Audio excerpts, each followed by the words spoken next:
नमस्कार साथियों, मैं Nitin Bharti Mewat broadcast YouTube channel पर आपका हार्दिक स्वागत करता हूं। जैसा कि आपको विदित है, हम कहानी लेकर आए हैं आपको। इस बार हम आपको विचित्र कहानियां लाते रहते हैं।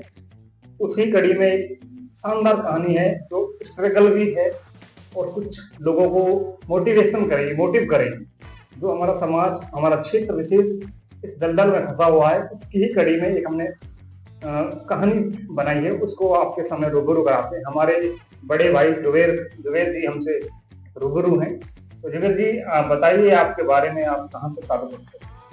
जी शुक्रिया, बहुत बहुत शुक्रिया आपका। आप लोगों ने हमें इनवाइट किया और जितने भी हमारे देखने वाले भाई हैं, और उनसे सबसे पहले तो यही कहना चाहता हूँ, आपके चैनल को सपोर्ट करें और सभी भाइयों के लिए शेयर कर दें। देखो, हम एक दूसरे से जुड़े हुए हैं और मेरा नाम जुबैर खान है। मैं एक छोटे से कस्बा पीपल खेड़ा में पैदा हुआ था और मैं हमेशा एक चीज कहता हूँ कि मैंने तमीज जो है मुझे घर से मिली है और बदतमीजी जमाने से सीखी है मैंने। तो ये मेरा ताल्लुक है थोड़ा सा। सर, आपका स्टडी के लेवल में क्या लेवल रहा? कहाँ से आपने उच्च माध्यमिक और ग्रेजुएशन वगैरह की? देखो, मुझे पढ़ने लिखने का शौक तो बचपन से ही था। ऐसा नहीं है कि हमने बचपन में बहुत सारी शरारतें भी की हैं। तो मैंने जो हिंदी लाइन से जो तालीम है, तीसरी चौथी क्लास तक मैं पढ़ा हूँ। बाकी जो मेरी तालीम है वो मदारिस में हुई है।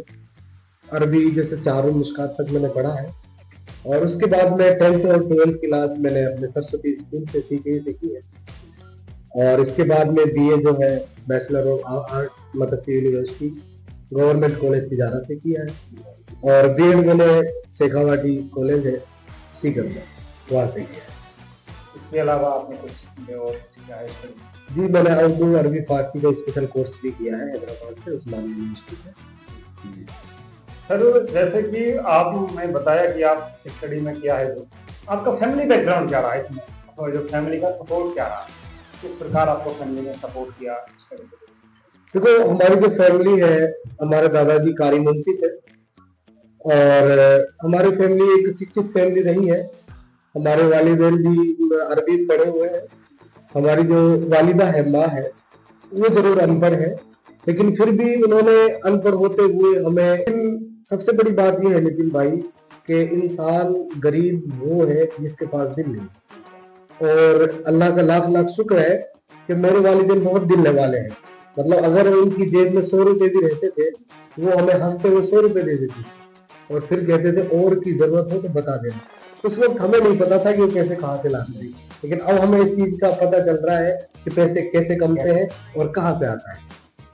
जैसा कि दर्शकों भाई ने बताया है कि जरूरी ये नहीं है कि आप फैमिली से समृद्ध हो, आर्थिक रूप से समृद्ध हो, आपका फैमिली बैकग्राउंड बहुत हैवी क्वालिटी का हो, ये जरूरी नहीं है। एक सक्सेसफुल जर्नी बनाने के लिए आपका फैमिली बैकग्राउंड भले ही बिल्कुल लो क्वालिटी वाला हो, परंतु आपके मन और दिल और संतुष्टिपूर्ण रूप से हो और अपने कार्य के प्रति लगन पूरी होनी चाहिए। तो भाई साहब, जैसे कि हमने देखा है आपकी कुछ बुक्स हैं जो आपने हाल ही में प्रकाशित की है, उसके बारे में। तो ये हमारी बुक है 10th क्लास की सालारे उर्दू।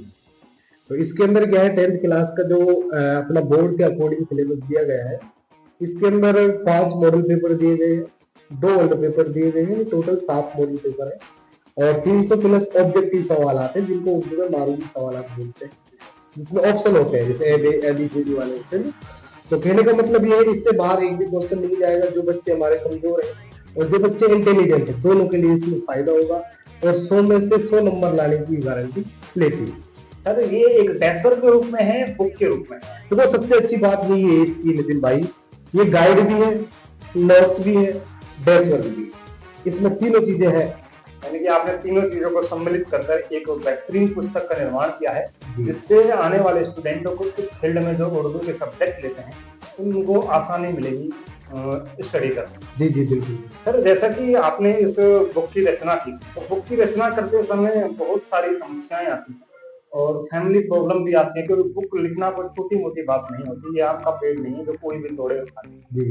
ये बहुत बड़ी प्रसिद्ध उपलब्धि है आपके लिए जो आपने इसका निर्माण किया, रचना की। सर, रचना करते वक्त जैसे कि आप रचना कर रहे हैं, तो उसमें एक तो समय रखना, एक विजन होता है, समय देना बहुत बड़ी बात है। अगर आप समय किसी का फील्ड में देते तो ऑटोमेटिक विकास होता है। तो आपने जो समय दिया, समय में जो घटनाएं घटित हुई उसके बारे में थोड़ा। तो मैं सबसे पहले नितिन भाई ये कहना चाहता हूँ कि ये जो मेरे मन में थॉट आया, तो हमारे जो उर्दू सब्जेक्ट है उसमें गाइडें चलती है और भी, लेकिन मैंने उन गाइडों को जब पढ़ा उसमें बहुत सारी गलतियां। मेरा हमेशा बच्चों के प्रति बहुत लगाव रहा और मैं ये चाहता हूँ कि हर एक बच्चा 100 में से 100 लेकर आए। तो जब उन गाइडों में मैंने गलतियां देखी, हमने भी गलतियां की होंगी, ऐसी कोई बात नहीं है, इसमें गलतियां नहीं होंगी। तो बाकी ये है कि मैंने वो चीज सोचकर बच्चों के भलाई के लिए, बच्चों के अच्छे नंबर के लिए, और मैंने अपना जो टाइम निकाला है कि तो अपनी नींदें कुर्बान की है। कहने का मतलब ये है कोई भी अगर आप कामयाबी हासिल करोगे वो आपको कुछ कुर्बानी देनी होती है। दर्शकों, किसी भी कार्य करने से पहले या उसमें सक्सेस पाने से पहले रातें जागना पड़ता है, बहुत हार्ड वर्क करना पड़ता है। जैसे कि हमारे जुबेर भाई ने अपने स्टडी के साथ साथ अपने पार्ट टाइम वर्क किया। पार्ट टाइम वर्क करने के बाद फैमिली वर्क भी होते हैं। आज हम क्योंकि हम मिडिल क्लास फैमिली बिलोंग करते हैं, उसी कार्य को करते समय इन्होंने रात्रि का टाइम निकाला और एक बुक का रचना की, जो कि हमारे मेवात क्षेत्र के स्टूडेंट हैं जो 10th क्लास में 10th कर रहे हैं, उनके लिए बहुत बेहतरीन साबित होगी। तो भाई जुबेर भाई, जैसे भी आपने जो ये बुक बनाई है, इसको अगर हमारे से आसपास काफ़ी सारी संस्थाएं हैं जो उर्दू सब्जेक्ट में अंडर में काम करती हैं, तो वो अगर परचेज करने चाहें या स्टूडेंट परचेज करना चाहें तो ये कहाँ से उपलब्ध है? तो नितिन भाई, सबसे पहली बात तो ये है कि जो भी बच्चे इस किताब को लेना चाहते हैं, सबसे पहला मार्ग तो ये है जो भी उसके क्षेत्र में, मैं एक ही चीज कहता हूँ, शुक्रिया इज्जत अफजाई के लिए, और थोड़ा मुस्कुरा देता हूँ और मुझे ताकत मिलती है कि इसने मुझे नेगेटिव थॉट दिए हैं, इसको मैं अपनी कमजोरी नहीं अपनी ताकत बनाऊंगा और एक दिन इनको कामयाब होकर दिखाऊंगा। ये रहा है जुबेर भाई। हमने देखा है कुछ विशेषज्ञ जो हैं वो बताते हैं अपनी बात, तो कहते हैं कि नेगेटिव भी जरूरी होती है। अगर किसी कार्य को आप सफल बनाना चाहते हो तो उसमें जो आर्गुमेंट है वो नेगेटिव आने भी जरूरी है, क्योंकि जो गलतियां लोग ना होकर भी बताते हैं तो आप उन गलतियों को ना होकर भी सुधारने की कोशिश करते हैं। तो जुबेर भाई, एक सवाल, अंतिम सवाल है आपसे। जो हमारे मेवात क्षेत्र में इस समय शिक्षा को लेकर जो हमारे लोग हैं, पेरेंट्स हैं, वो युवा हैं, वो दूर भागते जा रहे हैं, क्या कारण रहा है ऐसा जो ये दूर भाग रहे हैं और इसको जुड़ाव कैसे कर सकते हैं? तो इसकी कई वजह रही है नितिन भाई। एक तो हम इल्म से दूर होते चले गए, और दूसरा हमने एक दौलत का कमाई का जरिया गलत राह अपनाई।